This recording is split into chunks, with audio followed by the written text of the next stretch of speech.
নমস্কাৰ ছাত্ৰ ছাত্ৰীসকল, এয়া কি হয় তোমালোকে জানানে?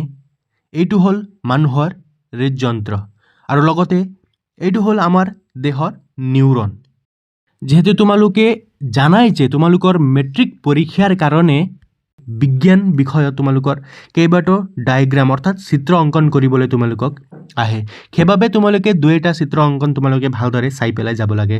যেনেদৰে প্ৰিভিয়াছ ইয়াৰ কুৱেশ্যনত তোমালোকে চাব পাৰা, দীৰ্ঘছেদত এপাহ ফুলৰ চিত্ৰ আঁকি বিভিন্ন অংশসমূহ চিহ্নিত কৰা। তোমালোকক কেইবাটাও চিত্ৰ অংকন কৰিবলৈ বা ডায়েগ্ৰাম অংকন কৰিবলৈ তোমালোকক আহে। তাৰে ভিতৰত প্ৰিভিয়াছ ইয়াৰ কুৱেশ্যনত তোমালোকৰ চোৱা, দীৰ্ঘছেদত এপাহ ফুলৰ চিত্ৰ আঁকি বিভিন্ন অংশসমূহ চিহ্নিত কৰা। তোমালোকে কেইবাটাও ডায়েগ্ৰামসমূহ প্ৰেক্টিছ কৰি যাবা। তাৰে ভিতৰত একটা হৈছে দীৰ্ঘছেদত এপাহ ফুলৰ চিত্ৰ আৰু লগতে তোমালোকে চাব লাগিব আৰু দুই এটামান তোমালোকে চাব লাগিব চিত্ৰসমূহ যিবিলাক হৈছে।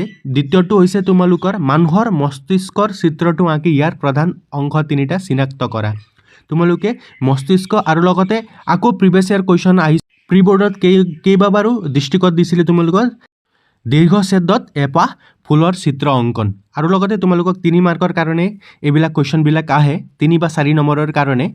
নেক্সট তোমালোকক আৰু এটা ইম্পৰ্টেণ্ট ডায়েগ্ৰাম আহে, নিউৰনৰ এটা পৰিষ্কাৰ চিত্ৰ অংকন। নিউৰনৰ চিত্ৰ অংকন তোমালোকৰ কাৰণে বহুত ইম্পৰ্টেণ্ট হয়, সেইবাবে তোমালোকে সেইটো ভালদৰে চাই ল'বা। নেক্সট তোমালোকৰ আকৌ আহিছিলে যোৱাবাৰ কেইখনমানো দৃষ্টিকত আহিছিলে মানুহৰ হৃদযন্ত্ৰৰ এটা পৰিষ্কাৰ চিত্ৰ আঁকি তলৰ দিয়াবোৰ চিহ্নিত কৰা।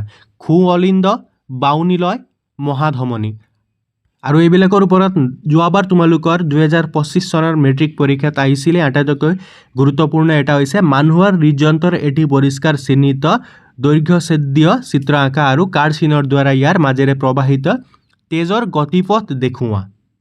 তন্ত্ৰটোত থকা কপাটবোৰৰ কাৰ্য উল্লেখ কৰা। তোমালোকক 2+1 3 মাৰ্কৰ কাৰণে এইটো কুৱেশ্যন আহিছিলে। সেইবাবে তোমালোকে এইবাৰৰ কাৰণে কেইবাটাও গুৰুত্বপূৰ্ণ ডায়েগ্ৰাম চিত্ৰসমূহ চাব লাগে। যেনে প্ৰথমটো হ'ল তোমালোকৰ মানুহৰ হৃদযন্ত্ৰ।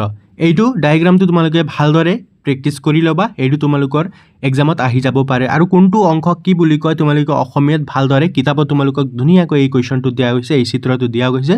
তোমালোকে ভালদৰে চাই পেলাই ধুনীয়াকৈ প্ৰেক্টিছ কৰি ল'বা। নেক্সট তোমালোকে চাব লাগিব নিউৰনৰ চিত্ৰ।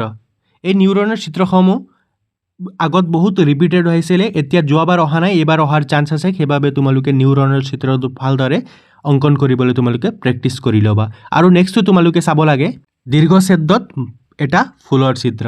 এইকেইটা ডায়েগ্ৰাম তোমালোকে ভালদৰে চাই পেলাই যাবা। ইয়াৰে ভিতৰত তোমালোকক যিকোনো এটা আহি যাব পাৰে। আৰু নেক্সট তোমালোকে মানুহৰ মস্তিষ্কৰো কেইটামান অংশবিলাক আৰু কেনেকৈ ইয়াৰ অংকন কৰিব লাগে সেইটো তোমালোকে চাই যাবা। ইয়াৰে ভিতৰত তোমালোকক যিকোনো এটা আহি যাব পাৰে। সেইবাবে তোমালোকে এইকেইটা ভালদৰে প্ৰেক্টিছ কৰি যাবা। আৰু এনেকুৱা ধৰণৰ আৰু ভিডিঅ' পাবলৈ আমাৰ চেনেলটো তোমালোকে ছাবস্ক্ৰাইব কৰিবলৈ নাপাহৰিবা। ধন্যবাদ।